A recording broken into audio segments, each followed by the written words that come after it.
So today will be my last little conversation with you about the shaping of the person who we first got to know as Saul, the Jewish rabbi, Pharisee, teacher, persecutor of the church, who has slowly been being shaped by his encounter with Jesus, the risen Jesus, and his experience of the Spirit of God at work within him into the greatest evangelist of his time. Now, evangelism for a lot of us as Presbyterians is kind of a scary concept. We tend to not be super evangelistic. As a group, we tend to be a little more reluctant to be impositional about our evangelism. And part of that, at least for me, is because I had some really problematic and negative experiences about evangelism that were imposed on me by other people. I've had very good friends who were of a different branch of the Christian family telling me that I was not really saved because I didn't speak in tongues, and they prayed incessantly over me and for me so that I would learn how to speak in tongues, which I never learned how to do. And so they believed that I somehow was resistant to God and not going to be open to God's Spirit because of that. I've had others tell me that I'm not really regenerate, I'm not really saved because I haven't been dunked. I've only been sprinkled with water. I haven't been dunked in a pool. And I've had people tell me that if I can't name the date when I asked Jesus into my heart, then I must not be a real believer. So those experiences of evangelism toward me have given me kind of a bad taste. And I suspect some of you have had similar experiences. And so we're going to start this morning. You don't have to tell a bad story. You could tell a great story. Maybe you were the one who responded to somebody's evangelistic efforts in a way that really enabled you to be transformed. That certainly was also part of my experience. It was listening to a sermon and coming up to an altar call when I was 16 that completely and utterly redirected my life. When I allowed God, I opened my heart for God to move within me. So you may have a positive or you may have a negative experience of evangelism.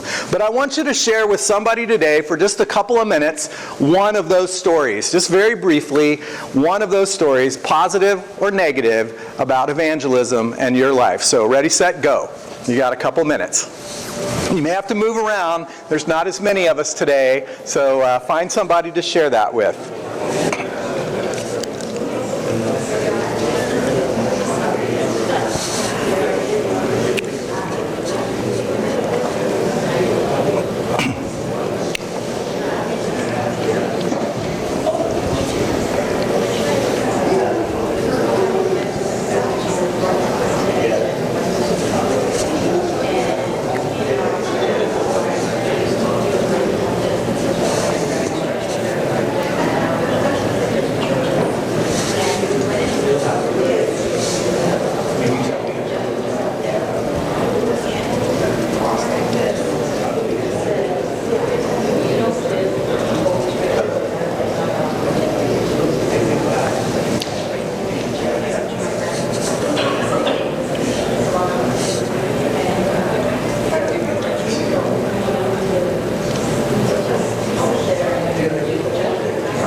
So today, the story that we have in the journey of the man named Saul or Paul, who is becoming an apostle, is the story of his encounter with the people of Athens. Athens, the very center of Greek culture.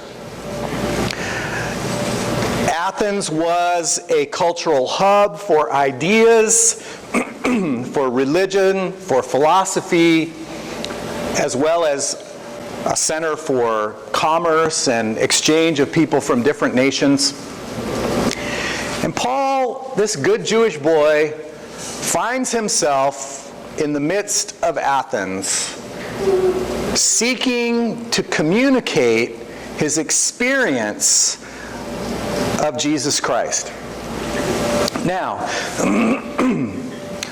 the thing that I most object to about people who want to make me in their own image is that they often have no interest in listening to what my own experience is, because it's clearly inferior. And Paul takes a very different tack in dealing with a culture that's quite different from the one that he was raised and reared and trained in.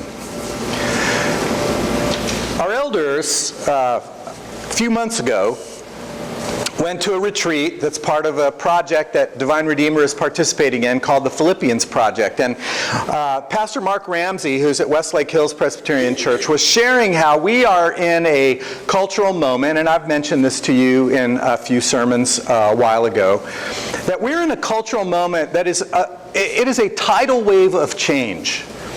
It is a tidal wave of change that is so big that it is affecting every single community of faith in this country. Everybody is losing participation. Doesn't matter who you are. There's one exception, and that's the African American Protestant community, which is kind of stable at 8% of the population.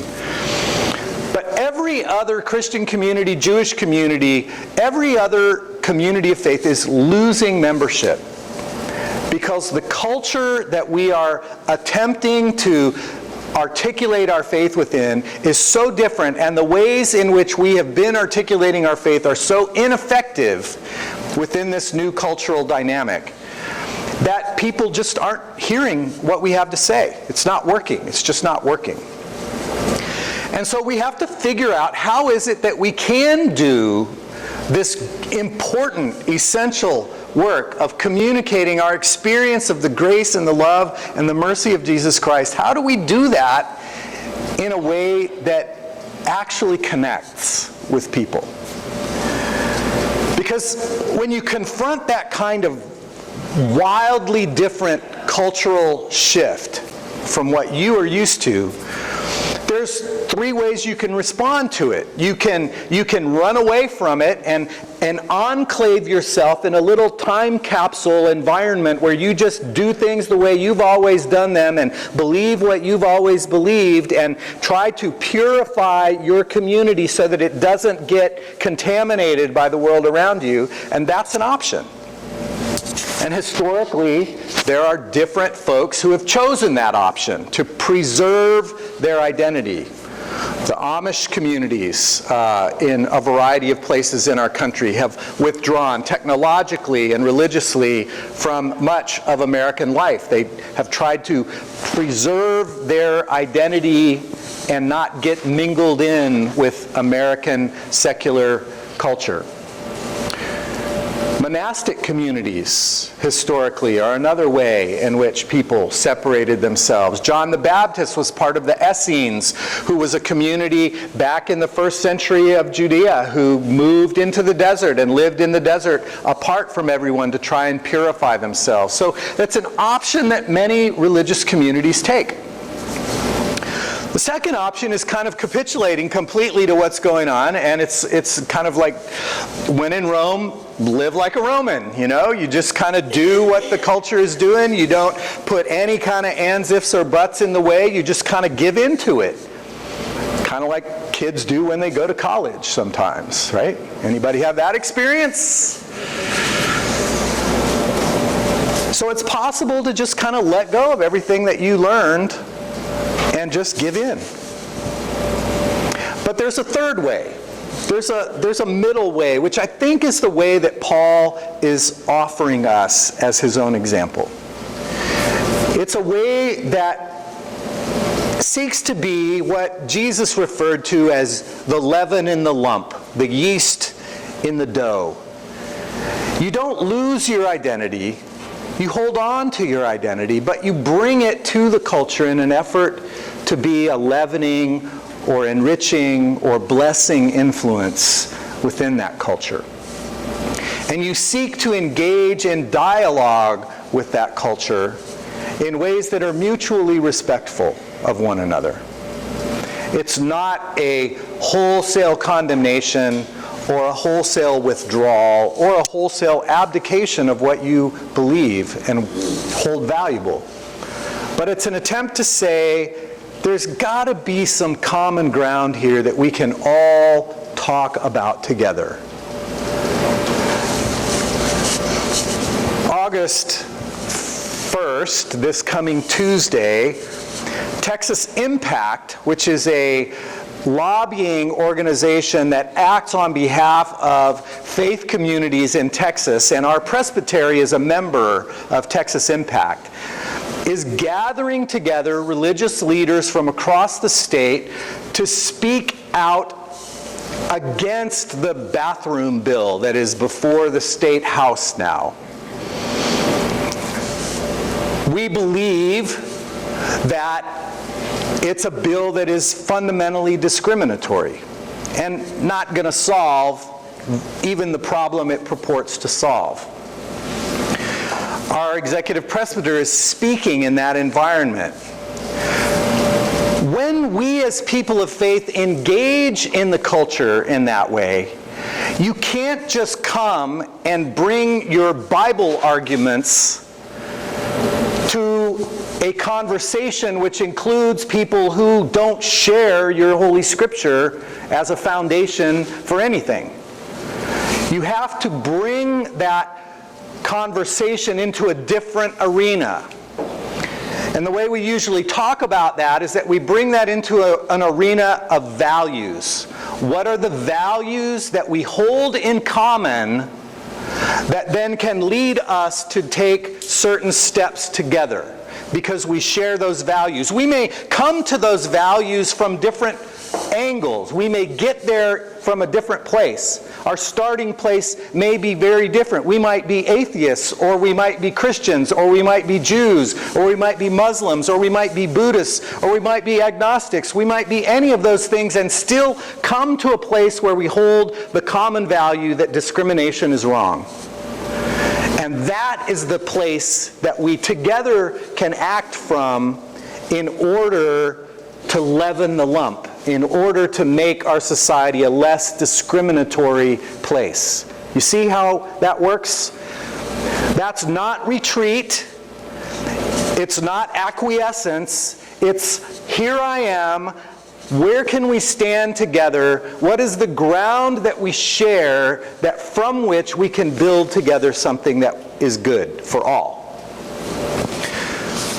The Apostle Paul shows up in Athens, and here's a good little Jewish boy who was taught from the very womb practically that creating idols, making images of gods was a bad thing. Commandment number 1, thou shalt have no other gods before me. Thou shalt not make any idols. And he looks around and he's like, wow, these people really like their God statues because they got one for every single piece of life all the way around. But notice, he doesn't start out attacking those idols as something to be condemned.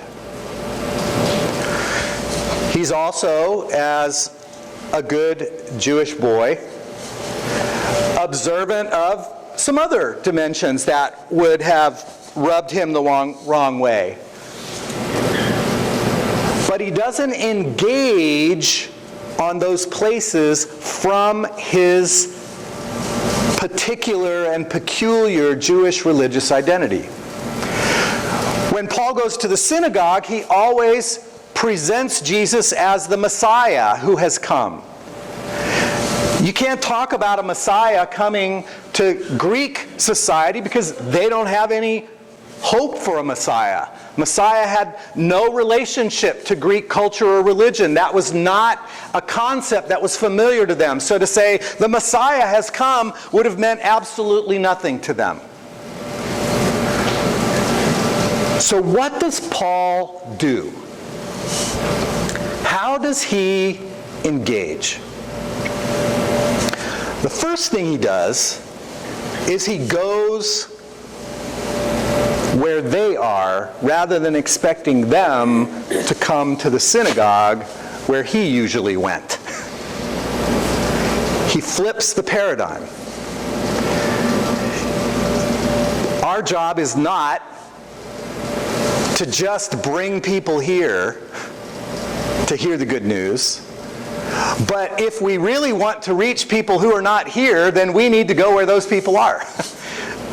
We need to be out there. And so he goes to the marketplace. And in the marketplace, as he converses with people, some of the Stoic and Epicurean philosophers hear that he's got some new things to say that they haven't heard before. And so they invite him to the Aereopagus. And the Aereopagus is the place where they debate ideas with one another. Now, different from the way in which we sometimes act in the Christian community, the Jewish community, debate and conversation about matters of theology and beliefs is a very deep and rich tradition. In fact, side by side with the Hebrew Scriptures is the Mishnah, which is a record of these conversations that have happened over the generations within Judaism, and it's a record of how different rabbis have argued about different texts and what they mean. Because that back and forth conversation for Jews is something that illuminates and gives wisdom. And so Paul takes that common ground that he has with the Stoic and Epicurean philosophers of conversation around ideas, and he says, sure, I'll show up at your meeting. And so he goes where they are. But he doesn't go where they are and then say, you guys are all wrong, let me tell you exactly how it is. No. The second thing that he does is he listens first to try and identify some common ground. Now, our presbytery meeting, at our last presbytery meeting, Mark Yaconelli spoke to the presbytery about the struggle the church is having engaging in conversations of faith with young people of the millennial generation.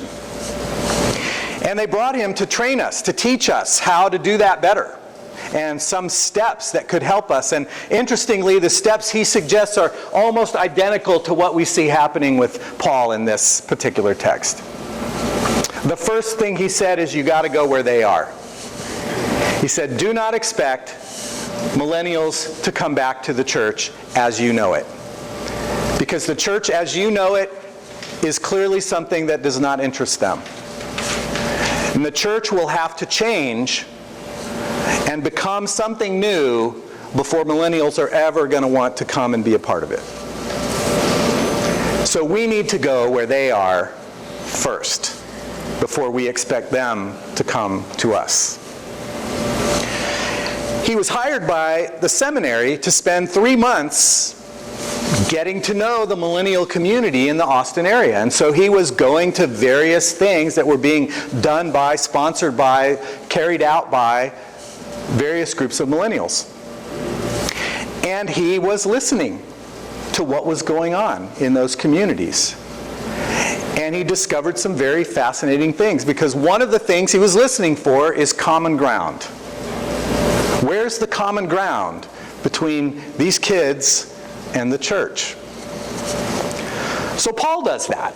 he goes and he's looking for common ground. So he's looking around the Aereopagus, and he sees all of these different statues to the different gods, and then there's a pedestal that has nothing on top of it. It's empty. But it has an inscription that says, "To an unknown God." And he's like, bingo. That's common ground. I can start there.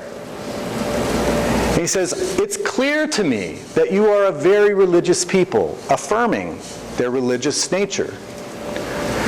"It's clear to me that you are a religious people and that you are open to things that you don't yet know. And so I've come to share with you about the God you don't know yet, but whose pedestal you have within your community." He finds the common ground of religiosity. He finds the common ground of their willingness to debate ideas. He finds the common ground of their openness to something that has not yet been proclaimed, and there he begins. But even more, he has taken the time to read enough of their poets to find a phrase from one of their own poets that he can use as the starting point, the launch pad for his sermon. Even your own poets have written, "We are God's offspring." And I want to talk to you about how we are all God's offspring. And there he begins. Mark Yaconelli, when he was hanging out with the millennials, found other places of common ground. For example, he went to one moon circle gathering group that meets in the evenings around a fire that they build together.